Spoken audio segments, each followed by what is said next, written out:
Ben ritrovati, buonasera con Rigorosamente Calcio. Ogni 15 giorni, lo sapete, siamo qua e vi teniamo compagnia con le imprese, tra doppie virgolette, dei ragazzi in maglia biancorossa. Un doppio pareggio in casa con l'Entella e questo col Feralpi Salò esterno, un pareggio che lascia tanto amaro in bocca. Questa sera lo analizzeremo con i nostri ospiti, ma prima di tutto con Samantha. Buonasera a Samantha. Ciao Francesco. Come sono andate queste 2 settimane? Ti sei documentata? Sì, mi sono documentata, anche la partita di ieri l'ho vista e 1-1. Però uno spettacolo, così sì, è così, così. Andiamo a vedere chi sono ospiti, quali sono gli ospiti di questa sera, dai. Allora, questa sera abbiamo il nostro opinionista Beppe Leli. Buonasera e ben ritrovati a tutti. Il capitano del Vicenza Calcio Simone Tiribocchi. Buonasera. Massimo Manduzio, caporedattore dello Sport regionale di Vicenza. Buonasera. E infine Stefano Tito Maglio. Buonasera a tutti. Senza titoli, Stefano Tito Maglio, è il nostro opinionista ormai è qui. L'abbiamo preso dalla strada, Tutte così le abbiamo detto, ma sì, dai, mettiamolo lì. Senti, questa sera ci aspettiamo tante telefonate, soprattutto perché abbiamo intenzione di far partecipare molto i nostri ospiti da casa, esatto. Mail, messaggi che mandiamo regolarmente in onda, brevi e possibilmente, anzi senza il possibilmente, mandateceli senza parolacce, offese o compagnia cantante, perché sennò non ve li mandiamo. I numeri e gli indirizzi. Certo. Potete chiamarci allo 0444 96 62 74 oppure mandarci un sms al 335 77 16 200. Vi ricordiamo che i vostri sms andranno in onda e infine potete scriverci una mail a diretta@tvavicenza.it. Allora, ci tuffiamo nel vivo della trasmissione mentre tu vai a prendere posizione, Samantha, e però dobbiamo ovviamente salutare il nostro sponsor, colui che ci accompagna in questa nostra edizione di Rigorosamente Calcio per il campionato di Lega Pro del Vicenza, ovvero Samantha? Sì, infatti siamo all'angolo del nostro sponsor, quindi salutiamo gli amici del Bingo Vicenza e andiamo a vedere le quote che avevano indicato per la partita di ieri. La vittoria del Feralpi Salò era indicata con il numero 1 ed era data a 2,60, il pareggio 3,10, mentre la vittoria fuori casa del Vicenza, quindi segno 2, era quotata a 2,90. Facciamo quindi complimenti ai vincitori che, scommettendo sulla X, hanno vinto con il coefficiente più alto. Il bingo di Viale Crispi di Vicenza è il bingo con la Y dà più valore alle tue scommesse. E allora, dopo il ringraziamento al bingo, cominciano già ad arrivare le telefonate. Vi ricordo, questa sera cerco di darvi il maggior spazio possibile, quindi partecipate, telefonate, vi richiamiamo per le vostre domande, per chiedere qualcosa magari a Simone Tiribocchi. Io questa puntata, Beppe, la comincio partendo dai risultati della sesta di campionato, che magari andiamo a visualizzare. Volevo intanto capire se secondo te, dopo 6 giornate, vedendo i risultati che adesso la regia ci manderà in onda, al di là della sorpresa del Como che ha battuto la Cremonese, se hai avuto delle indicazioni per quello che sarà questo campionato di Lega Pro, e dopo ci occupiamo del nostro Vicenza. Intanto mi pare che non... La Cremonese, che sembrava dovesse ammazzare questo campionato, mi pare che vada a 3 cilindri per cominciare. Non mi pare che ci sia ancora una squadra guida, una che può dire che da qui alla fine in linea di massima andrà su. C'è una bella battaglia, il purtroppo sta che mancano dei colori biancorossi, perlomeno quelli del Vicenza per adesso, però mi pare che non è che vadano a 300 all'ora, quindi tempo per recuperare ce n'è. Più che altro forse un po' più di concretezza e un po' più di risultati sarebbe anche un po' meglio. Vabbè, noi siamo sempre in attesa di mostrarvi, stiamo recuperando la grafica, eccoli qui. Allora, Massimo, dai, dimmi un attimo come leggi questa giornata di campionato con la vittoria esterna della Reggiana, Provercelli che batte il Savona, e poi questo Como che va a battere la Cremonese nell'anticipo, e l'Entella nel big match, chiamiamolo così, con l'Albino Leffe che vince. Che indicazioni trai? Che ci sono 2 conferme, l'Entella e la Provercelli, che hanno vinto tutte e 2.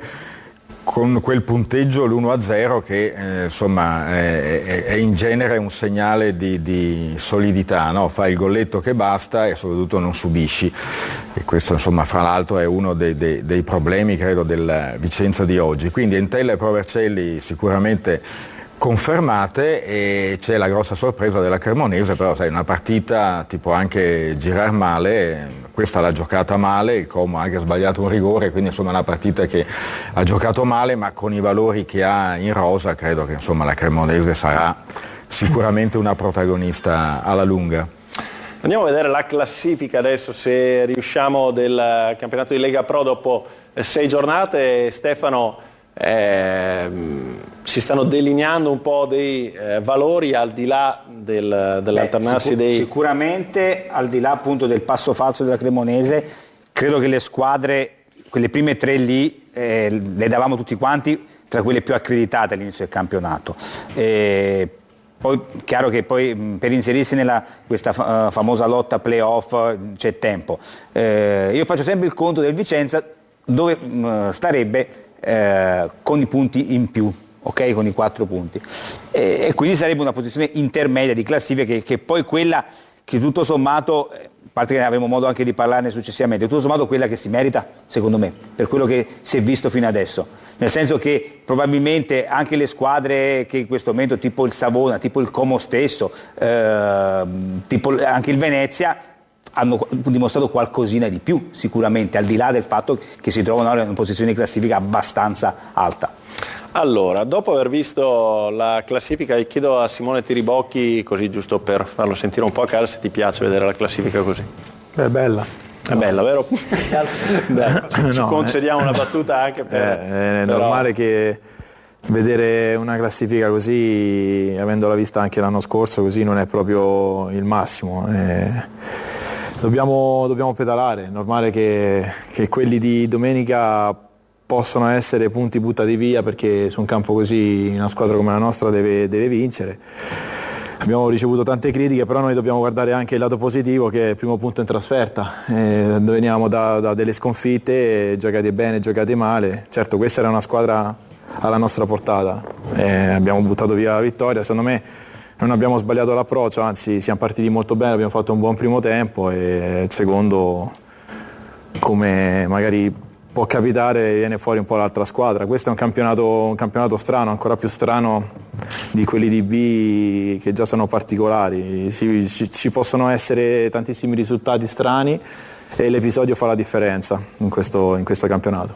E allora andiamo a vedercele anche queste immagini, gli highlights di Feralpi Salò Vicenza. Andiamo a rivivere quelle che sono state le emozioni della domenica allo stadio Turina di Salò. Tanti tifosi biancorossi al seguito per una squadra che lasciava Giacomelli in panchina, ancora non al meglio Stefano Giacomelli. Come detto, tanti tifosi del Vicenza, un Feralpi Salò già battuto in Coppa Italia, una squadra comunque rivoluzionata rispetto a quella partita che sembrava abbastanza facile per i biancorossi. La prima occasione dopo un minuto di gioco, con Tulli che cerca di imbeccare proprio Tiribocchi sotto porta, salva un difensore. Al sesto, bella azione della squadra biancorossa con Di Matteo che può andare al tiro dal limite, conclusione di destro alta. Ecco, il buon inizio del Vicenza lasciava sperare proprio in una cavalcata, anche perché al 24esimo Tulli colpiva di testa appena entro l'area di rigore, quasi a colpo sicuro, pallone fuori. Poi piano piano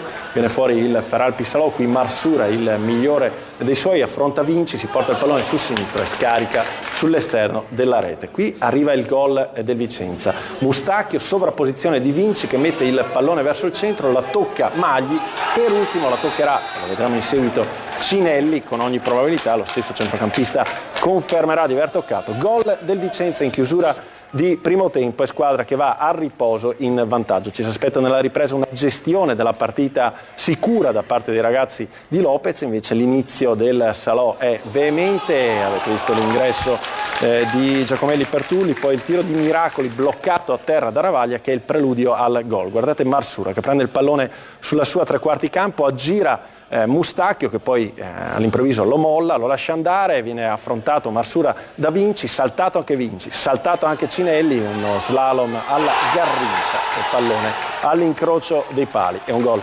bellissimo, un gol straordinario del Primavera e dell'Udinese, ma quante pecche nella difesa biancorossa. Il primo episodio, che dopo andremo ad analizzare anche la Moviola, che porta all'ammonizione di Giacomelli, è questa spinta di Cinaglia, o presunta tale, che costa il cartellino giallo per simulazione a Giacomelli. Giacomelli non si dà pace, cenno verso l'arbitro, e poco dopo Giacomelli verrà espulso per un altro fallo, giudicato evidentemente un fallo tattico, una spintarella su un avversario. Poi nel finale succede un po' di tutto, la conclusione fuori di Marsura al 40°, un rigore reclamato da Mustacchio per una trattenuta di Tantardini, la traversa colpita da Cinelli con il portiere battuto, e alla fine l'ultimo brivido, ma non poteva mancare per il Vicenza, il gol del Feral Pissalò annullato per fuorigioco di Miracol. Finisce la partita 1-1, abbiamo rivisto le immagini della gara.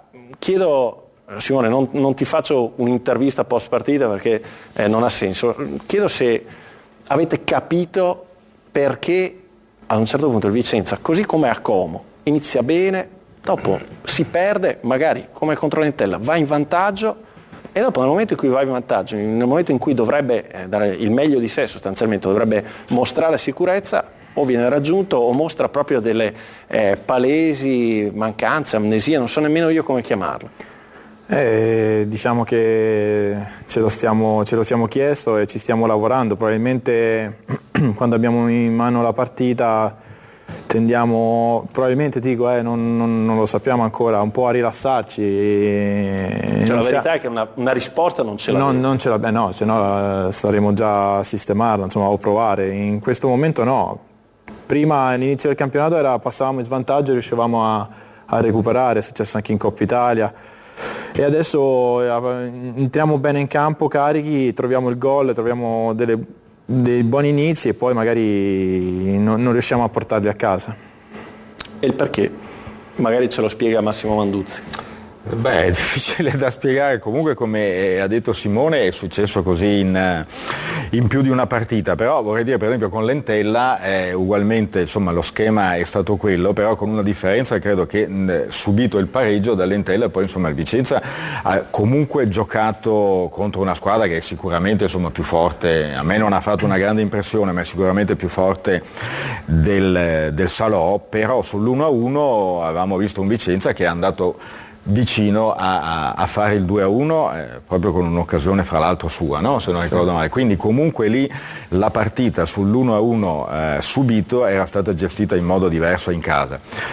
Si potrebbe pensare che diversamente dall'anno scorso in casa questa sia una squadra che beneficia sicuramente di un pubblico come nel girone del nostro campionato non ce n'è in giro, ecco, forse Cremona può avvicinarsi, ma proprio solo avvicinarsi, ecco, e che quindi in effetti il pubblico quest'anno al Meti stia dando veramente una mano a una squadra che che psicologicamente è abbastanza fragile, come invece poi si vede in trasferta, ma può essere una spiegazione, perché poi in realtà insomma i giocatori sono quelli, se prendiamo lo schema delle partite con Entella e Como e Salò, mentre invece sull'1-1 del Salò dopo non facciamo una partita, un proseguo di partita come invece con l'Entella. Lì secondo me c'è una differenza sulla quale ragionare.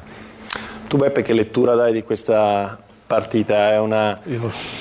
Sono 2 punti persi, è il solito Vicenza, è quello che ci possiamo e ci dobbiamo aspettare anche per il futuro, cioè questa squadra ha queste potenzialità, ha queste capacità e aspettarsi di più? Sulla carta possiamo stare qui a parlare 27 anni, non troviamo niente, più che altro una domandina per me verrebbe da fare, perché credo che esperienza Simone ce l'abbia, perché non arriva a Vicenza, però mi vorrei far spiegare, perché io credo che le problematiche di questa squadra partono da molto lontano, non posso pensare altro, perché se andiamo a vedere le ultime 3 partite, perché voi mi dite Silentella, però c'è stata anche Venezia, ci sono state delle situazioni che passi in vantaggio, poi riesci a non vincerle, anzi qualcuno a perderle, perché anche ieri hai rischiato anche di andare a perdere, quindi non è una questione... Che domanda vuoi fare, Simone? No, se in questo ambiente dove sei venuto a trovare perlomeno dall'anno scorso a quest'anno, cioè cosa c'è? Perché io credo che bisogna andarla a trovare lì, le difficoltà di questa squadra,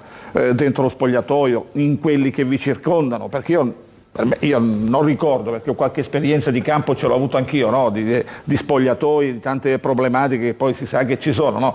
Però effettivamente, perché non è che giochiamo contro, non so, squadre di Serie B, giochiamo contro squadre di Serie C che sai come quello che possono fare, no? Potenzialmente non sono più forti di te. È anche il Vicenza di Serie C, nel senso ho che... capito, però credo che, mi pare che almeno la metà o 7/11 giocavano l'anno scorso, quindi non stiamo parlando di una squadra che non sa cosa va a fare sul campo, però puntualmente non abbiamo più neanche la scusa di andare in vantaggio, diciamo vabbè, se fosse forse passiamo in vantaggio dopo. Cavolo, non sappiamo gestire la partita, non sappiamo giocarla la partita a questo punto, ma questo è troppo limitativo, perché non credo questo, però mi chiedo di andare a cercare una risposta un po' fuori dal rettangolo di gioco, perché francamente sul rettangolo di gioco ti succedono delle cose che giocatori che hanno fatto esperienza, faccio fatica ad accettarle, a condividere un discorso di questo genere, insomma. Ma senza nessun coso, proprio... ma guarda, può essere? Per noi niente, nel senso noi dobbiamo occuparci quello che è il campo e l'allenamento giornaliero, e il gruppo quest'anno, devo dire, abbiamo lavorato tanto dal ritiro per creare un gruppo forte, e poi i risultati... singolarmente siete soddisfatti di voi stessi? No, ma come possiamo essere soddisfatti di noi? Noi abbiamo fatto 8 punti, abbiamo fatto 8 punti, potevano essere molti di più, perché comunque a Como e a Venezia erano partite dove potevi fare molto di più, sicuramente. Però siamo alla sesta e stiamo ancora a dire ma perché non riusciamo a farlo? Ma anche l'anno scorso, è brutto parlare dell'anno scorso, ma era così, avevamo una squadra che poteva sulla carta salvarsi e poi siamo retrocessi, quindi secondo me, ripeto, per quanto riguarda noi dobbiamo allenarci come stiamo facendo tantissimo, perché ci stiamo allenando tantissimo, il mister ve lo può confermare, e per migliorare qualsiasi cosa sbagliamo, tante volte riusciamo e facciamo prestazioni come con Lentella, tante volte non riusciamo e buttiamo via una partita come a Salò. Sì, però non riusciamo a vincerla poi questa gara, perché quando fai le buone prestazioni certo. Quando fai le prestazioni così le perdi. Ecco, io rimpiango più il discorso fare una prestazione e non vincerla con Lentella che giocare male e pareggiare a Salò. Ecco, mi dispiace più quello, perché con Lentella poi arbitraggio meritavamo una vittoria. È passato un messaggio, datevi una svegliata almeno per noi tifosi. A me piaceva un attimo citare un tifoso che è venuto a Salò, è partito da Foggia, si chiama Luigi Raviela, è partito alle 5:30 del mattino da Foggia per venirsi a vedere la partita del Vicenza. Tu puoi immaginare con che stato d'animo sia andato a casa dopo una prova del genere. Dopo voi siete andati anche sotto la curva, reclamati a gran voce, ma ti ho visto anche sconsolato, nel senso non sapevi neanche cosa dire alla fine. Ma quando fai determinate poi prestazioni, o comunque butti via una partita che l'avevi in pugno, hai poco da dire a dei ragazzi che comunque vorrebbero, anche noi vorremmo sempre vincere. Vi dico la verità, io questa sera vorrei essere stato qui a raccontare una vittoria, sarebbe stata la cosa migliore, perché poi mi tocca sempre... Ma senti Simone, ma secondo te questa squadra è attrezzata per fare un campionato di vertice? Andiamo al di là proprio dei giri di parole, se noi diciamo ai tifosi alla fine guardate, siamo questi, se il Vicenza dice ok, noi possiamo ambire forse ad entrare negli ultimi posti disponibili per i playoff, però forse? No, ma io voglio sentirlo dal capitano del Vicenza, voi dentro come vi sentite? Al di là del fatto che tu mi dica ok, non è sicuramente stato un inizio non esaltante, diciamolo così con un eufemismo, però di vostro vi sentite in grado di fare un campionato da protagonisti, quello che chiedono i tifosi, o è meglio che i tifosi si mettano tranquilli, se la mettono via e dicono no, a meno che a gennaio non succeda una mezza rivoluzione? Tu che idea ti sei fatto da capitano? Ma che è difficile da farci idee noi siamo dentro, noi sappiamo che sicuramente abbiamo dei limiti, indubbio, perché ormai dopo diverse giornate si vede che come giocatori probabilmente abbiamo dei limiti, diamo tutto, secondo me, anzi io sono sicuro che diamo tutto, sia in allenamento che alla partita, anche se magari a fasi alterne caliamo un po' di concentrazione. però dove possiamo arrivare non lo so, secondo me siamo una buona squadra che se imbocca la situazione giusta, perché poi secondo me, ripeto, è difficile da spiegare, ma sono episodi, sono tante situazioni.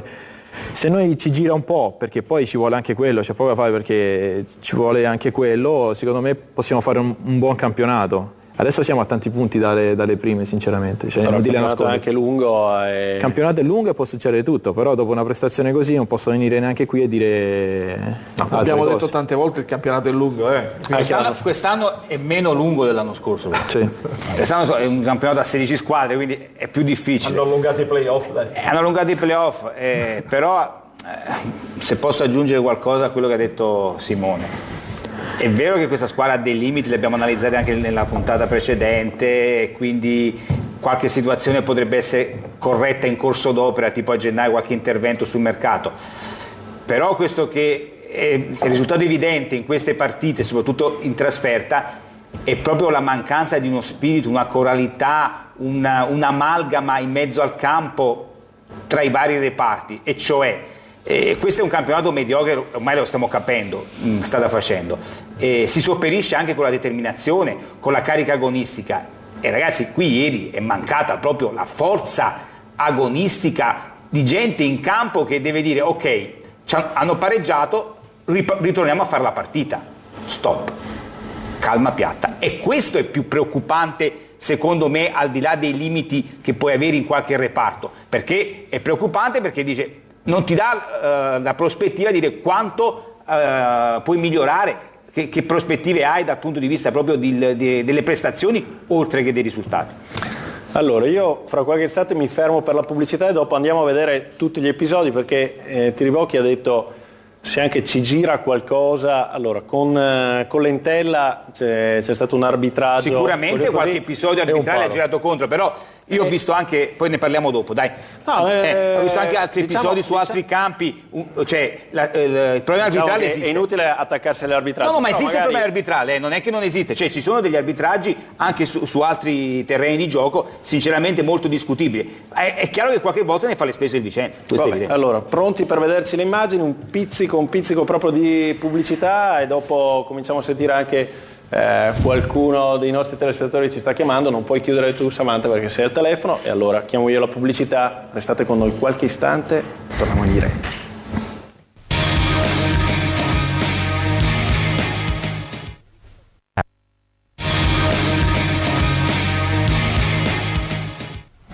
Ben ritrovati, sempre in diretta con Rigorosamente Calcio. Telefonate, Samantha? Telefonate sì, però nessuno vuole intervenire in diretta, sono un po' timidi evidentemente. Beh, ma cerchiamo di vincerla questa timidezza. Telefonano, sì. Però dicono solo. No, ci chiedono. Non vogliono parlare. No, ci chiedono comunque, però non vogliono parlare. Comunque Paolo Corti ci chiede se sopravvalutiamo troppo la squadra, e dice di non aver mai visto parare il portiere del Feral Pisolò, nel senso che non ha mai visto entrare una palla in porta. E poi un altro signore che non ci lascia il suo nome dice, chiede a te anzi, come mai non era rigore su Giacomelli.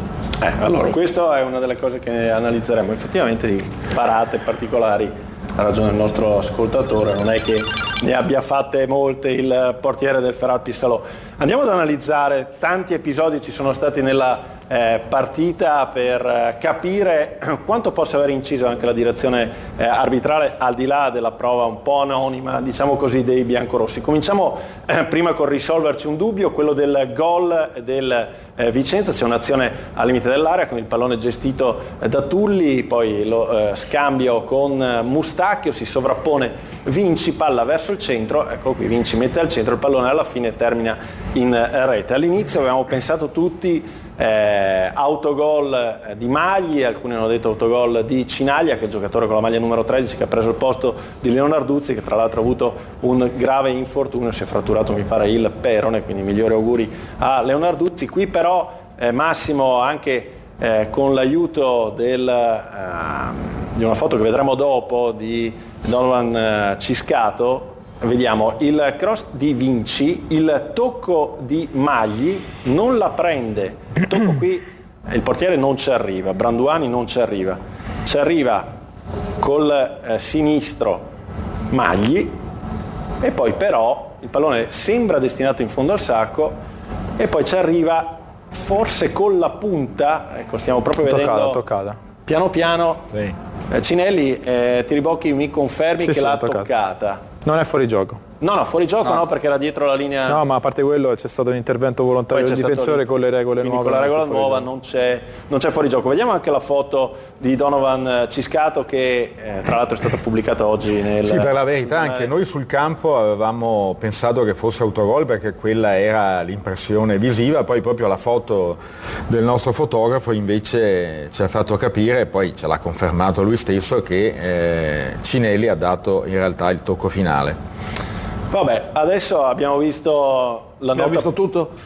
Basta, possiamo chiudere la trasmissione. Il rigore che non... Ma ne abbiamo di cose da vedere, ma vediamo episodio per episodio. Adesso andiamo al gol del Feral Pissalò e qui chiedo a Quindi diamo 10 Tiribocchi, no, torniamo dietro per favore, chiedo alla regia, vabbè, lo guardiamo tutto, facciamoci del male fino in fondo, dai. Diamo 10 tutto e partire da metà campo. per quello volevo chiedere a Simone, anche se Ecco, lui non questi è un- sono errori nostri. Questi sono errori nostri Adesso, perché anche il finché stanno rigore... andando le immagini mi descrivi questo gol. Beh, allora, il rigore preso contro Lentella era su per giù la stessa cosa. Bisogna fare fallo a tre quarti dall'altra parte e si dell'area. difende, perché poi quando si avvicinano dentro l'area di rigore Non puoi più. il giocatore in velocità hai sempre un po' di paura a toccarlo, qui va sull'intenzione invece di andare addosso, però poi se lo tocchi è rigore. L'intervento prima fuori area, però tu devi portarlo fuori, non lo puoi portare dentro. Ma anche io lo prenderei dall'inizio, come è successo il rigore dell'Entella, esatto. Cioè, lui è esatto. stato un difensore, cioè, lo accompagni verso il fondo, non lo accompagni verso l'area di rigore. Cioè, è proprio Beh, lì, è un intervento all'ultimo mollo, intervento secondo me c'è la bravura anche della rientrata, per perché col carità, corpo lui hai messo bene per carità, Vinci. lui ha fatto una bella azione, però come dici giustamente ha sbagliato l'intervento sulla linea Ecco laterale. qua, Eccolo qua, eccolo qui che qua devi Qua l'azione già deve qui finire. si è fatto saltare come un pollo. Sì, Da qua. poi come un pollo no. senza voler uno- come un pollo è abbastanza pesante, No, vabbè. però qui Mustacchio poi lo molla a un certo punto, ecco perché dice lo prende Vinci, questo è anche un Noi altro... non ci possiamo permettere questo, noi non dobbiamo mollare, dobbiamo capire questo prima di altre cose, perché anche domenica magari dici vabbè ma io sono a tre quarti, c'è il difensore, poi c'è il portiere e poi gol. E allora il gol lo abbiamo già rivisto anche troppe volte, direi che... Poi è stato bravo, perché Sì, è stato anche bravo. questo è un ragazzo, ha tra fatto già l'altro, 4 gol, questo ragazzo dell'Udinese è un ottimo giocatore. Anche nel primo tempo ha fatto una bella azione, ha fatto un... Questo è un ragazzo che ha qualità, insomma, e adesso cerchiamo di risolvere anche i dubbi, quelli che riguardano più da vicino l'arbitraggio. Cominciamo con il cartellino giallo per simulazione dato a Giacomelli. C'è il lancio di Delia. Non c'è. Giacomelli parte, allora Tito Maglio prima ancora di vedere le immagini l'ho dice, non vista- c'è, l'ho vista- come l'ho vista- l'ultras più l'ho vista ieri. intransigente e talebano. Allora torniamo un attimo indietro, l'ha vista ieri, però adesso noi ce la rivediamo con calma a rallenti. Qui c'è Cinaglia a contatto con Giacomelli, sono spalla contro spalla, diciamo così. Allora appoggia Giacomelli, si attacca per un attimo, poi molla, ecco qui Cinaglia si appoggia su Giacomelli e Giacomelli crolla. Allora io vi dico la mia sensazione, dopo sento voi quattro, io più lo guardo e più vi dico che secondo me questo può essere tranquillamente calcio di rigore, e senza voler fare il tifoso di tutti i costi, perché qui se sai che uno allora qui è il solito discorso, Guarda la velocità normale, a perché qui non velocità c'è- rallentata tu percepisci l'entità della spinta, a velocità naturale non la percepisci questa entità della spinta. Io ti dico, siccome ho guardato nella mia vita sempre a velocità naturale, poi dopo è chiaro che per migliorarti devi guardare anche gli episodi, però in questo caso sicuramente non c'è l'ammonizione, e qui è la prima cosa che ho detto io in diretta. Seconda cosa, si può valutare sulla forza di questa spinta o meno. È chiaro che probabilmente Giacomelli ha accentuato e l'arbitro è stato tratto in inganno dalla caduta di Giacomelli, però sicuramente il contatto c'è, d'accordo? Poi bisogna valutare appunto questa entità. È chiaro che l'ammonizione per simulazione non esiste, e questa è una munizione che pesa, perché poi dopo farei vedere anche l'altro episodio che chiaramente è costata l'espulsione, perché per somma di ammonizioni che poi può aver anche innervosito questa ammonizione di Giacomelli, perché ovviamente magari lui dice vabbè non c'era rigore, non me l'ha dato, però beccarsi anche un quartino giallo per simulazione desta nel giocatore sempre un attimino di risentimento che poi dopo lo paga a livello psicologico. Massimo, dammi la tua lettura. Ma io penso, non la penso come te, cioè non credo che ci fossero gli estremi del rigore, sono d'accordo con... Io ti ho detto, secondo me non è uno scandalo fischiarlo. No, beh, certo, poi fischiano, io credo che lì Stefano Giacomelli sia avanti, è più veloce, è avanti e probabilmente a un certo momento frena anche, l'altro gli arriva e gli dà questa spinta, probabilmente a velocità normale secondo me è difficile dare il rigore lì, non c'è l'ammonizione, è anche vero che con un contrasto del genere in area, sai, se l'arbitro non ti fischia il rigore 9 su 10 ti dà l'ammonizione per simulazione, è difficile che la lasci passare senza niente, per abitudine, non perché poi ci fosse o non ci fosse, in questo caso ha giudicato non da rigore, secondo me sì, lo può dare, ma non mi pare che sia un rigore solare, evidente. Insomma, Era arrabbiato Giacomelli negli spogliatoi? Sì, era arrabbiato e dispiaciuto perché comunque poi se uno vuole mettere in preventivo, insomma, che vuole ricominciare a fare la gara e cercare di vincerla, in 10 diventa tutto più duro, anche se poi hai preso una traversa un palo in 10, però diventa tutto più duro, comunque anche perché non giocava da un po' e sicuramente era molto dispiaciuto. Ma una sola giornata?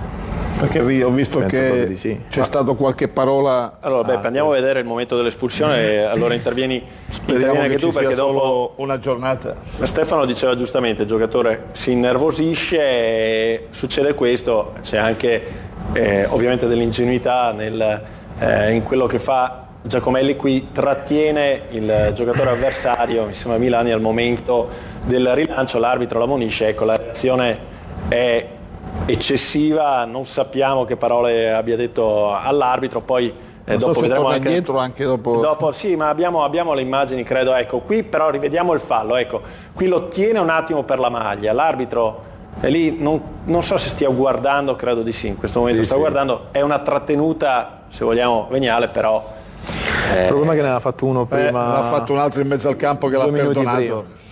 Quindi è una prosecuzione, dice, che porta alla munizione. Vediamo se abbiamo, non mi ricordo, se abbiamo anche le immagini della reazione successiva di Giacomelli, che va dall'arbitro, poi sembra avviarsi verso gli spogliatoi. Eccolo qui, adesso c'è il secondo giallo, c'è il rosso per Giacomelli che arriva quasi ad un faccia a faccia con il direttore di gara, sembra se ne stia andando, poi a un certo punto dice no, adesso torno e ne dico un altro paio, e qui viene addirittura trattenuto da voleva Caletti. andare dal giocatore che si era rialzato senza niente perché aveva urlato il giocatore, quello a cui aveva fatto il fallo aveva urlato per richiamare l'attenzione dell'arbitro, poi si è rialzato e non aveva niente e voleva andare dal giocatore, però dirgli che non aveva fatto niente. Il rischio è che magari sia più di una giornata massimo.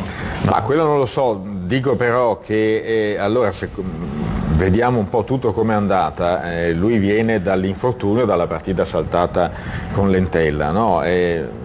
Viene messo in campo evidentemente perché per dare alla squadra maggiore spinta offensiva, gioca 27 minuti, adesso a prescindere sulla simulazione o meno, tu quando sei ammonito devi per forza insomma controllare i nervi, cioè devi stare attento, mentre invece in questo caso lui è apparso, devo dire la verità, molto nervoso fin dall'ingresso in campo. Diciamo ha speso male il fallo. Sì, no, ma non si capisce bene, cioè, francamente in questo caso ha fatto male, molto male, nel senso che alla fine lascia la squadra in 10. Non c'era con la testa, può essere Massimo che Giacomelli si sia fatto anche l'anno scorso e anche prima una cattiva fama con gli arbitri, perché questo può anche un giocatore essere, che protesta sempre, ma se anche è così, dico, a maggior ragione evidentemente uno deve riuscire a mantenere il controllo dei nervi in queste situazioni, anche perché fai posso un danno dire doppio. una cosettina, Fai un danno doppio che non sia dato dalla panchina, forse oltretutto adesso giocare. bisogna mettersi nell'ordine di idee che lui ha giocato 20 minuti, aveva saltato la partita prima, salterà almeno questa dopo, E quindi poi quando lo riavrai con un buco dal punto di vista agonistico. Lei diceva che poteva essere nervosito anche per la panchina. Vabbè, ma lì francamente noi a metà settimana lo si dava ancora in dubbio su un recupero. Credo che il recupero sia stato francamente veloce, quindi non credo che sia un problema di panchina. Il vero problema è che Stefano è stato uno dei giocatori importanti in questa squadra, è un giocatore importante anche dal punto di vista della possibilità per Lopez di variare l'assetto tattico, no? Di giocare in un modo piuttosto che in un altro, e francamente giocarselo in questo modo qua non è un bel segnale, insomma. Il nervosismo è dovuto da che cosa? Perché sicuramente il ragazzo non era entrato dentro e probabilmente era già un po' alterato, cioè non era ben lucido su quello che doveva andare a fare, perché poi le reazioni effettivamente, come dici, non ci sono, l'ammonizione del rigore, non ci può non essere, però sai di essere ammonito, cioè se ti vuoi far cacciare via, cioè, qual è il discorso? Cioè, quindi non eri ben lucido e quindi devi andare a monte a vedere perché insomma la partita 1-1 entri, come dici te, possiamo tentare di vincerla qui, e invece diciamo ci sono queste cose, torniamo sempre lì, le problematiche dove sono? Sembra un disco rotto. No, è un disco rotto, ma sai, può essere perché anche, il calcio è fatto di tante cose, può essere anche che alcuni si sentono ma lo sappiamo, Beppe, ma nessuno sta dicendo che tu abbia torto. Può essere anche adesso... che qualcuno si senta molto responsabilizzato, può essere il caso troppo, di Giacomo, forse troppo, troppo responsabilizzato. Allora torniamo anche al discorso, vi prego, che... no, però è una chiave di lettura, torniamo anche al discorso sulle scorie di questa retrocessione, perché a questo punto qua io non vorrei essere monotono, però viva Dio, qui ci sono dei giocatori che probabilmente scendono in campo o troppo responsabilizzati o con una tensione eccessiva che non riescono a tramutare nella giusta carica agonistica. Qui Beppe ha ricordato, ci sono 7 undicesimi nella formazione che l'anno scorso è retrocessa. È così, Simone? È possibile che sia così. All'inizio era un po' più evidente in noi, adesso un po' meno, probabilmente magari in dei momenti quando c'è l'episodio negativo, probabilmente inconsciamente è neanche fuori. Quindi c'è un aspetto psicologico pesante, però... È vero che il Vicenza Calcio è un'amministrazione controllata, questo leggiamo ogni tanto anche quello che capita. Adesso, tra l'altro mi giungono notizie che per il pagamento degli stipendi non ci siano, ecco, vedo Tiribocchi che subito appena non ci siano problemi anche sotto quell'aspetto, per cui sì, ecco, però scusa, sotto questo aspetto per esempio, no? Anche dal punto di vista della squadra, ed era una cosa che si può chiedere a Simone, ecco, questi 4 punti di penalizzazione che chiariamo, insomma, vengono per inadempienze della società, almeno in questo i giocatori non c'entrano proprio niente, no? Però se li ritrovano addosso, perché giustamente ha ricordato Simone, senza i 4 punti di penalità saresti a 8, non sarebbe niente di che perché saresti appena a metà classifica, però la vedresti già in un modo diverso. Questi 4 punti, piaccia o non piaccia, di penalità ci sono. Allora da un punto di vista psicologico, sai, una squadra hai voglia di dire non guardiamo la classifica eccetera, però questo per esempio, vederti lì in fondo dice sapere che ne fatti 8. Ecco, questa è la classifica. Stare avanti una partita o no? Sì, no, ma dico, quella è la sì, però dico, sai, ti ritrovi con 4 punti addosso che non è che hai perso tu, te li ritrovi addosso perché li ha persi qualcuno, cioè in questo caso la società, che non ha fatto fronte agli impegni come doveva nei tempi in cui avrebbe dovuto. Ecco, questo pesano è un elemento del problema. Ma essere di rincorsa o davanti cambia totalmente tutto, dal lunedì alla domenica. In una piazza come Vicenza che vuole vincere sempre, giustamente. Cioè adesso con 8 punti effettivamente saresti lì a ridosso. Un punto fuori casa con 8 punti lo vedi in maniera diversa. Sì, lo leggi in tutt'altro modo. Continuiamo a vedere un po' gli ultimi episodi che hanno contraddistinto la partita, perché il Vicenza ha reclamato anche per un secondo calcio di rigore non dato, e quello nel finale un po' convulso, ci sono state diverse occasioni, ecco, sul cross di Padalino stacca Maritato, non ci arriva nemmeno Mustacchio, che ha contatto con Tantardini. Adesso l'arbitro non vede. Anche per me è più rigore questo. Ma l'arbitro non vede. Rigore di Giacomelli. No, attenzione, torniamo indietro perché l'arbitro è lì. Torniamo indietro sul pallone. Esatto. Allora io però voglio fare l'avvocato del diavolo, e vi invito a guardare il braccio di Mustacchio, perché è pur vero che Tantardini tira a terra Mustacchio, ma è pur vero che Mustacchio con il braccio sinistro è attaccato, e lo vedete, e lo vedi bene adesso. Sì, ma è un attaccante, se l'attaccante non prende posizione in un cross del genere non la prenderà mai il pallone. 9 volte su 10 quando c'è una trattenuta difensore-attaccante fischi. L'arbitro si è girato dall'altra parte. Secondo voi, Massimo, anche secondo te? Secondo me è più rigore questo, francamente, anzi più rigore questo, secondo me questo è rigore, nel senso che Mustacchio sta andando a battere in girata sul pallone, quindi secondo me questo è rigore. Dopo se ne sono visti fra l'altro, indipendentemente che tengono tutti e due, e quello è chiaro che in area tengono sempre tutti e due, però se ne sono visti i rigori dati così. Ti interrompo un attimo, in genere nella mente dell'arbitro la valutazione è fatta così: se il fallo dell'attaccante è fallo, o presunto fallo, è antecedente al momento in cui il pallone sta per arrivare, l'arbitro fischia il fallo dell'attaccante. In questo caso invece prende posizione ma non fa la trattenuta anticipata, quindi non viene messo in condizioni di andare a battere il pallone. Ecco perché per me è più calcio di rigore questo dell'episodio precedente su Giacomelli. Quindi secondo te, Simone? Ma io dopo domenica scorsa non parlo più degli arbitri. Perché domenica scorsa ne abbiamo viste di cotte e di crude. Mai viste, ho giocato anche con squadre che magari sudditanza, ma cose così non l'ho mai viste. Domenica scorsa. Spero che la sudditanza ce l'abbia. No, nel senso ho giocato col Chievo contro le grandi, per dire ci poteva essere. Dico, una cosa del genere non l'ho mai vista. Ma qui non c'è sudditanza, qui purtroppo c'è qui l'arbitro guarda chi crossa, ma può un arbitro guardare chi crossa? Perché deve guardare chi crossa l'arbitro? L'arbitro deve guardare quello che succede all'interno dell'area. Infatti qui c'è un problema arbitrale purtroppo che è una discussione che andrebbe molto lontano. C'è l'arbitraggio di Casalucci domenica scorsa. Guarda l'arbitro, guardiamo l'arbitro, guarda chi crossa. Guardate l'arbitro. Ma è l'esperienza. Questi ragazzi non hanno la formazione e l'esperienza per capire che devi guardare al centro dell'area cosa sta succedendo. Guardano sempre il pallone. Il problema degli arbitri moderni è che guardano troppo il pallone. Sulle punizioni anche, se tu vedi battono le punizioni, guardano chi batte il fallo, ma che devi vedere?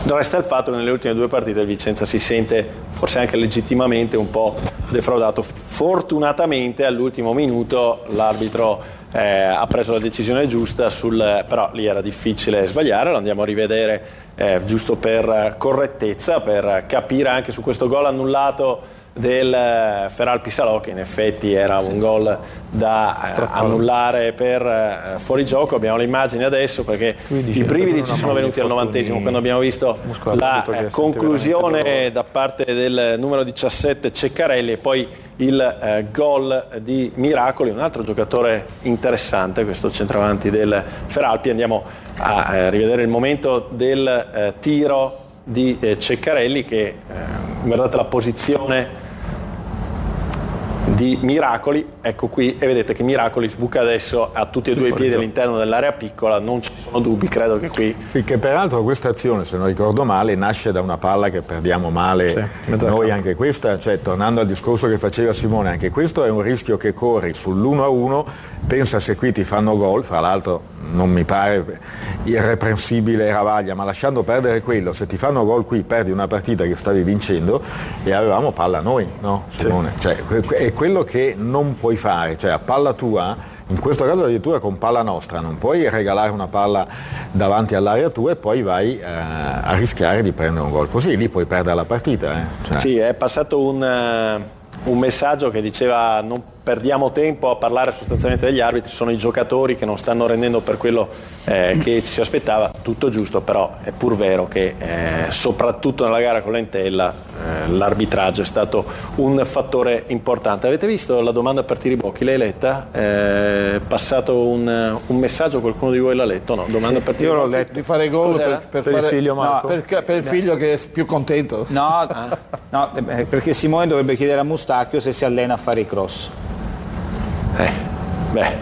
Diciamo che Mustacchio è stato anche uno dei meno peggio forse. Ma non è questo, inutile che torniamo lì. Purtroppo non è che devono crescere tutte 11 o 18 o 20 o 27 quelle che sono singolarmente tutti quanti, e poi si mettono assieme e rendono di più, perché effettivamente Ma la squadra, quante volte ha tirato in porta?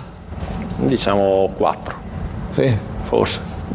Qualcuno ha detto il portiere che non so, No, il portiere è non ha praticamente toccato palla, inoperoso, mi pare così. Cioè è troppo poco, inutile che ci nascondiamo, è troppo poco, la squadra deve fare di più assolutamente, se no non vai da nessuna parte, non rincorri neanche, poi che andiamo a cercare. Andiamo in pubblicità, mi raccomando chiamateci per intervenire in diretta. La Dea A tra parla, poco. io mi inzittisco.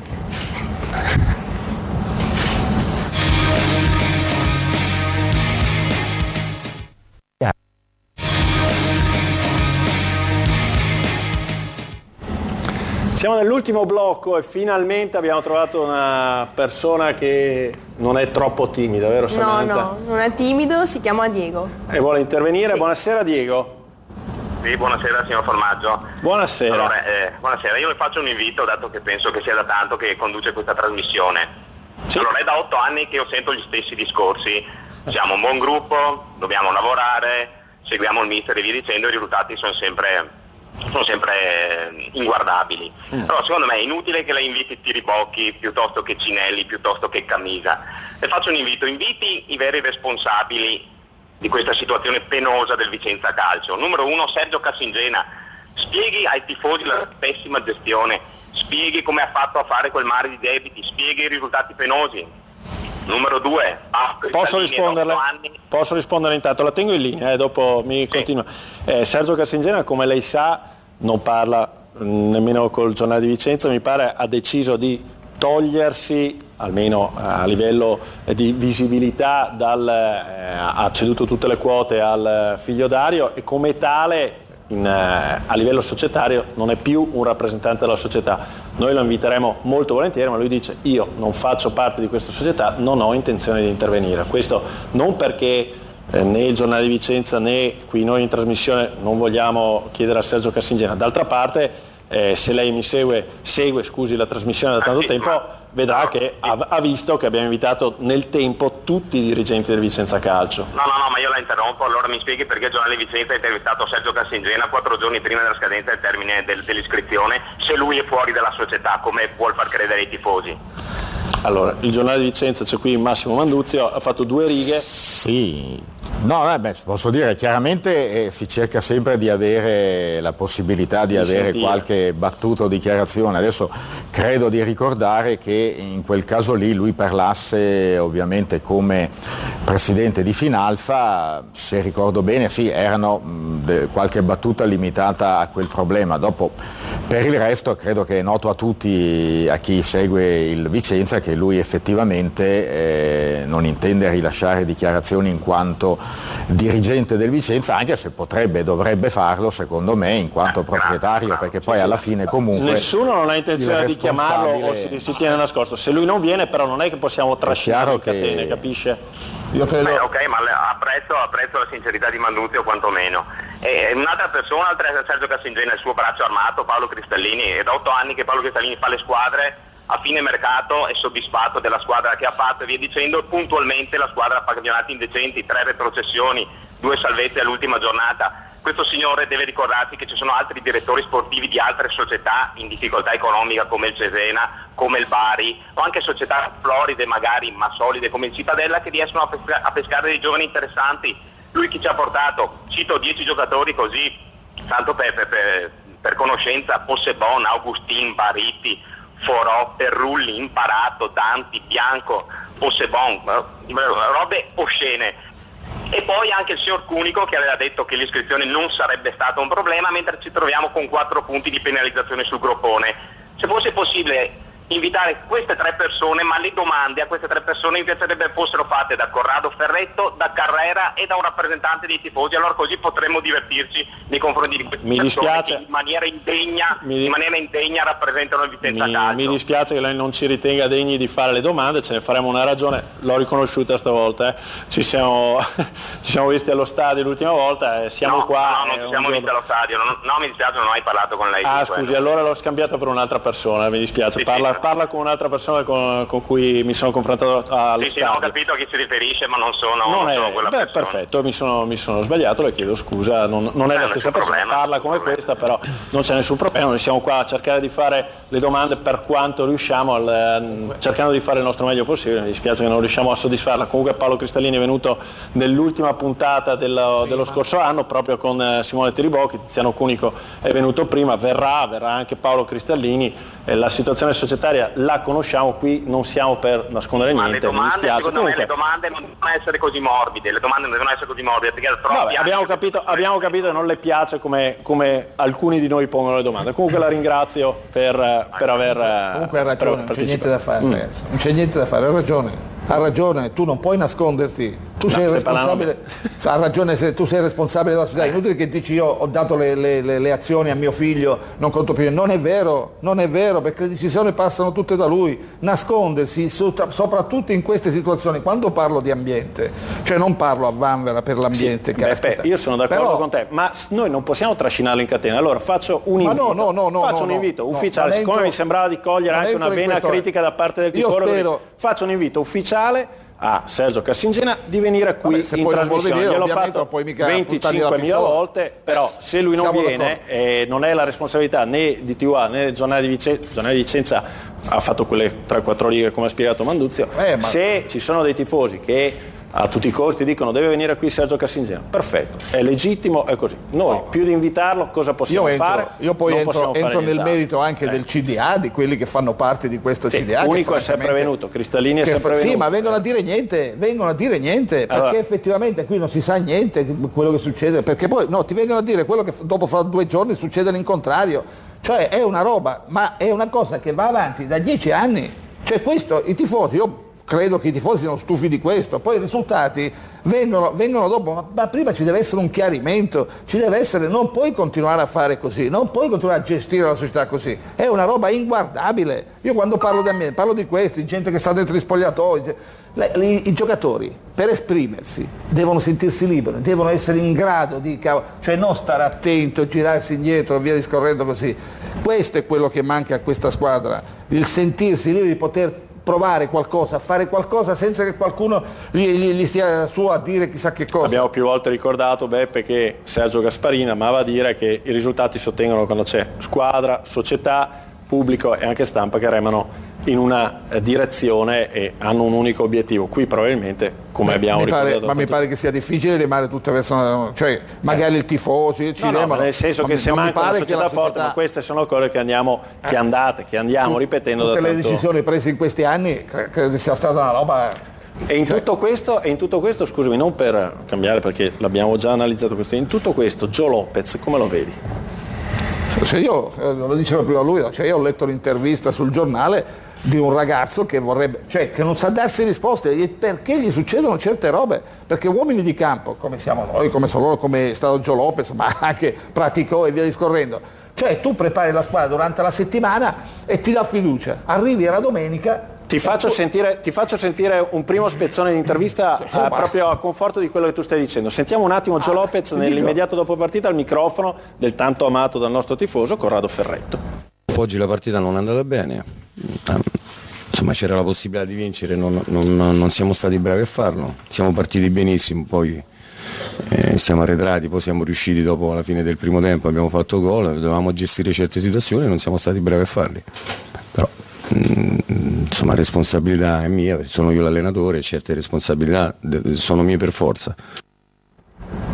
Come fai a fare una disamina di una gara anche come quella lì? Ti chiedo una cosa, secondo te ci crede veramente che è colpa sua? Ci credo, è colpa sua no, perché lui magari durante la settimana si inventa non so che cosa e che non riesce a trovare il bandolo della matassa con questi, fra virgolette, giocatori, certo senza grosso carattere ma con non tanto spessore, ma che guardate che il mestiere dell'allenatore è la cosa più difficile che la storia ricordi, perché c'hai tutti contro, tu sei al centro e gli altri remano, come dici te, remano con te se i risultati vanno bene, ma se i risultati vanno male tu sei quello, il primo a cambiare aria, cioè capisci, i tifosi che per fortuna qui, non so, Joe Lopez credo che lo porteranno sempre in trionfo, ma i risultati non vengono, i giocatori che stanno fuori, che vorrebbero giocare, la stampa che comincia a dire idem patatina a Venezia, non hai, cioè quello ha vinto, cioè lui è nel mezzo e cerca durante la settimana di venire fuori da questo bailam e non è supportato dalle scelte che poi fa, perché i giocatori,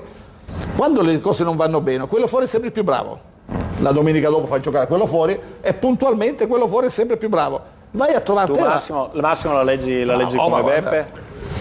Beh, sicuramente si trova in una situazione complicata, ma questo credo che lo sapesse dall'inizio. Cioè, se tu prendi il Vicenza in questo momento, anche per tornare un momento all'argomento sollevato prima dal nostro telespettatore, prendi una squadra che sai che ha dietro una società che è in vendita da 3 anni, che indubbiamente, perché questo l'abbiamo misurato, è assente dal punto di vista di una gestione incisiva nei rapporti con i giocatori, ma anche sotto altri profili, che non riesce a vendere la società, che è chiaramente in difficoltà dal punto di vista economico, perché altrimenti non si spiegherebbero i 4 punti di penalizzazione.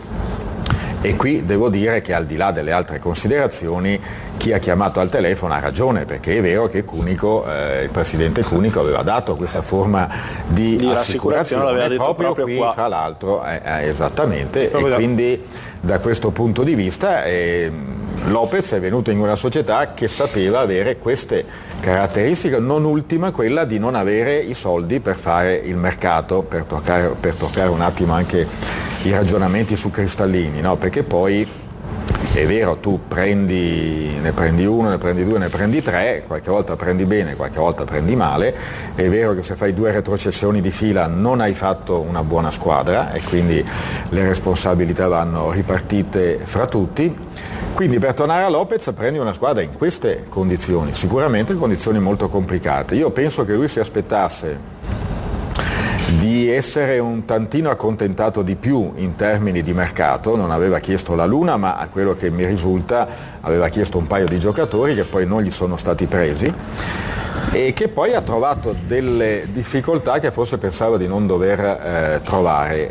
Chiedo a Tiribocchi, secondo te ha trovato delle difficoltà che pensava di non... Scusa se ti interrompo Massimo, no. Mi riallaccio proprio, secondo te Lopez ha trovato delle difficoltà che pensava di non trovare? No, non credo. Credo che sapeva benissimo cosa trovava, anche perché comunque conosce anche molto bene l'ambiente, è un uomo di calcio, quindi conosceva anche la squadra, quindi non credo sapeva. Permetti, conosceva un altro ambiente. Vabbè, però è rimasto, credo, in contatto, non lo so. Vabbè, comunque sì, questo io è una domanda, non lo so se si aspettava di più o di meno, o si credeva altro. Secondo me sapeva benissimo, come ha detto, come, e all'inizio anno ha detto che sarebbe stata un'avventura difficile ma bella. Secondo te, Stefano, quando Lopez in conferenza stampa anche all'inizio del campionato ha detto sono arrivato qui e ho trovato delle macerie e dovevo ricostruire, si riferiva esclusivamente al fatto della retrocessione o si riferiva al fatto che si è trovato in una situazione, tra l'altro credo e spero che fra un paio di settimane avremo proprio qui Joe Lopez, dovrebbe riuscire a risolvere degli impegni e essere qui con noi, quindi invito ovviamente anche i telespettatori, oltre che a seguirci, anche a prepararsi delle domande per il mister biancorosso. No, dicevo, io credo sposo l'idea di Simone, e cioè che lui sapeva benissimo dove si trovava, perché altrimenti non fai quella dichiarazione là.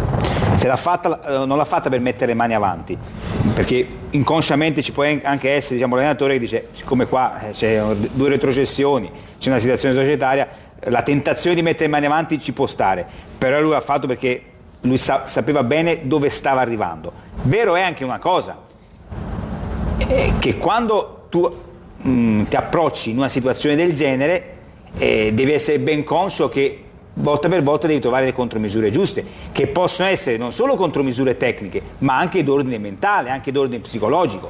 E qua ora c'è un po' tutto da ricostruire. Sinceramente è un po' lasciato solo anche dalla società, nel senso che in una situazione del genere l'allenatore deve essere supportato anche da un contorno societario che in questo momento lo lascia un po', sai, alla mercé. La tifoseria è con lui, ovviamente rappresenta un po' un passato importante, un passato glorioso, però la tifoseria, e l'abbiamo visto anche con le contestazioni, seppur diciamo abbastanza così minime, però la tifoseria ormai è talmente stanca di quello che ha visto che non accetta nemmeno più anche determinate scuse. Quanti allenatori sono cambiati? Tanti. Non ce n'è uno buono? Cambiate i giocatori, cambiate allenatori. Caspita, il risultato è sempre quello. Non è questione di allenatore. Inutile che se viene qui Lippi, probabilmente non farà niente neanche Lippi. Però perché non è libero di poter l'eterna domanda, Beppe. Francesco, non so se ti ricordi che qualcuno qui a Vicenza è stato capace di discutere anche Maran. Sì, noi per primi. Ecco. No, vabbè. Noi per primi. Sì, la curva cantava Maran torna a casa. Ecco, quindi è vero. E chi lo ha difeso? Nessuno. Ecco. No, che la società deve prendere le cose e dire questo è il nostro allenatore, noi crediamo in questo e questo da qui non si muove. Figurati. No, adesso non lo volete più, lo cacciamo. Allora, io cerco sempre di guardare in prospettiva. In questo contesto, sì. Chiedo a te, dopo chiedo anche a Massimo, dopo magari sentiamo ancora un po' di Lopez. Lopez, che lavoro deve svolgere? Cioè, qual è il lavoro di Lopez? Cercare di blindare la squadra? Devi allargare. Cristallini deve lavorare con Lopez. Secondo te non lavorano assieme Cristallini e Lopez? No, Paolo non lavora con Lopez, così come non ha lavorato con gli altri allenatori. Perché lo dici? Perché nelle dichiarazioni loro dicono ti chiedo, faccio l'ingenuo e ti chiedo l'impressione hai un'impressione o la certezza che Cristallini e Lopez non lavorino? Di certezza c'è la morte, le tasse alla morte. Perfetto. Si dice, no? L'impressione che mi faccio, che mi sono fatto in questo tempo a venire qui è che a un certo punto allora uno è il presidente e tira fuori i soldi, uno è quello che fa la campagna acquisti, uno è quello che gestisce la squadra, l'allenatore, un altro è lo spogliatoio, l'altro è sanitario, l'altro è tifoso. Sono a tenuta stagna. Qui bisogna lavorare insieme, cioè se si perde tutti quanti, non perde Lopez, non perde la squadra, si perde tutti quanti, quindi ci si trova, si ragiona di cosa hai bisogno, cosa dobbiamo fare. Cioè, secondo te Lopez non lavora a contatto con Cristallini, diciamo, cioè i due non lavorano in sinergia. Non è tutelato come allenatore a gestire la squadra. Chiedo a Tiribocchi, che non mi potrà dire il contrario, se però lui ha un sentore di com'è il rapporto tra direttore tecnico e allenatore. Per noi quello che io non vediamo credo che sia così, magari ci sono tante mode per vestire la risposta. Io fa il giocatore, voglio sentire. Ma per quello che vediamo noi c'è molto, parlano, comunque non è che viviamo molto in sede, noi viviamo al campo, quindi però penso che ci sia un ottimo rapporto, non abbiamo mai sentito ho visto cose particolari, anzi. La tua idea, Massimo, sul rapporto Cristallini-Lopez, che ha in qualche modo sollevato Beppe dicendo non c'è un direttore tecnico che lavori in sinergia con l'allenatore del Vicenza. Ma io credo che questo, voglio dire, se ci si riporta ai tempi del mercato è un discorso. È chiaro che come in tutte le squadre, tutte le società, del resto un allenatore fa le sue richieste, naturalmente sa dove è capitato, quindi compatibilmente con quello che può essere il budget della società per cui lavora. E poi se vengono soddisfatte o meno dipende dal lavoro e dalla possibilità del direttore sportivo. Diciamo che quest'estate è andata così, ma quello non dipende tanto dal rapporto personale fra DS e allenatore quanto dalle opportunità che si riesce a cogliere o a non cogliere sul mercato. Per il resto io credo che Lopez deve fare un difficile lavoro sul campo e che meno disturbia da questo punto di vista meglio sarà. Alla fine gli allenatori che funzionano meglio sono quelli che sanno lavorare e che hanno la responsabilità totale dello spogliatoio senza ingerenze, senza altri fattori esterni. In questo caso il lavoro forse più difficile è quello, è veramente difficile, è quello di lavorare su una squadra che per tanti versi ha ancora nelle orecchie e nella testa delle situazioni negative. Poi volevo anche sottolineare un'ultima cosa: se andiamo a vedere la partita anche con la Feralpi, è vero, noi dobbiamo vincerla sempre quella partita, ma dovremmo vincerla con la personalità di giocatori come Simone, ma come Padalino, come altri, che però dobbiamo considerare.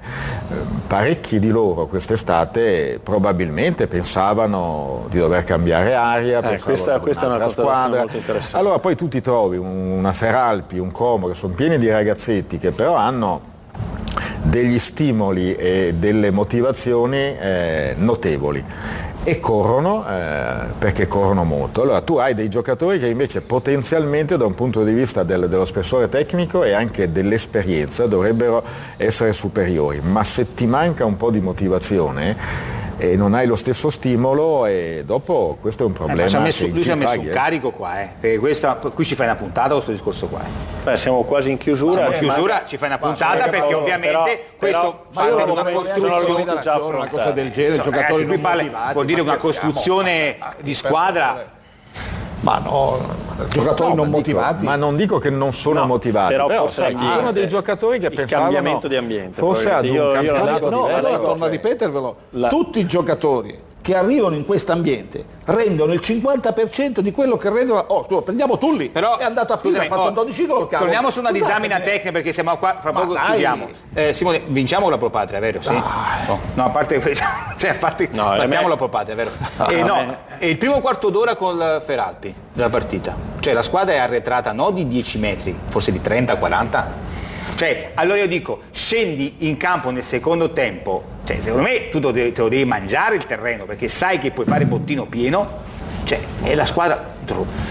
Questo è il prossimo turno a cui accennava Stefano. Io volevo chiedere a Simone, proprio visto che siamo in chiusura e che dedichiamo un po' meno tempo del solito, come ha visto il Real Vicenza contro Coppa? Che squadra ti sembra? Perché non so se lo sai, ma sono primi. Sono primi in seconda divisione. Potremmo anche vedere le immagini della gara vinta con il Renate. Che impressione ti hanno dato sti ragazzi?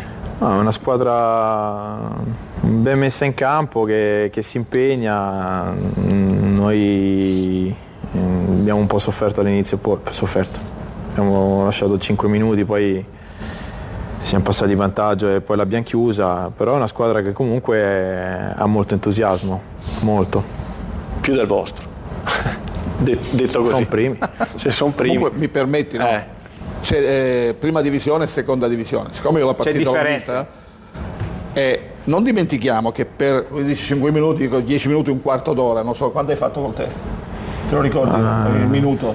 No. Non dimentichiamo 25. Che è stato annullato un gol a loro, Fuori gioco. In fuori gioco faccio 3-4 gol a partita. A quel momento chi stava dimostrando qualcosa era il Real Vicenza. Poi gol annullato, gol che hai fatto te poco dopo, ha cambiato letteralmente la gara. Su questo non ci piove.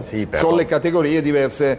Però quello che c'è da dire è che quando questi vanno la domenica a dover fare i 3 punti, prima di mollare, perché anche domenica vincevano 1-0, sono rimasti in inferiorità numerica, e hanno rischiato tantissimo, hanno lottato con le unghie e coi denti e hanno portato in porto sto benedetto territorio. Ma questo, quindi non è che poi il raffronto hai vinto 3-0 e loro sono primi in classifica, e sono difficili questi paragoni da fare. Le partite, ogni partita si gioca, poi c'è differenza di categoria. Non si possono proprio fare. Però credo non si possono fare, perché alla fine. Anche perché era una partita di Coppa in cui ciascuno poi pensava un pochino alle partite di campionato. Certo, le categorie sono categorie poi alla fine. Resta il fatto che la formazione del presidente Di Qui Giovanni sta veramente siamo stupenda. Da Vicentini. Devo dire, io ho visto Real Monza e io ho visto una bella partita. Che poi poteva vincere, ha vinto, poteva perdere, perché se avesse fatto gol il Monza, probabilmente il Monza adesso credo sia un punto dietro o 2, siamo lì. Però almeno vai allo stadio, vai a vedere una bella partita. Allora speriamo di vederla anche con la Pro Patria. Noi dobbiamo ringraziare il nostro compagno d'avventura. Il nostro sponsor, infatti, ritorniamo a vedere le quote indicate per la partita di ieri. La vittoria del Feral Pisolò era indicata con il numero 1 ed era data a 2,60. Il pareggio 3,10, mentre la vittoria fuori casa del Vicenza, quindi il segno 2, era quotata a 2,90. Passiamo i complimenti di nuovo ai vincitori che, scommettendo sulla X, hanno vinto con il coefficiente più alto. Il bingo di Viale Crispi di Vicenza, il bingo con la Y da più valore delle tue scommesse.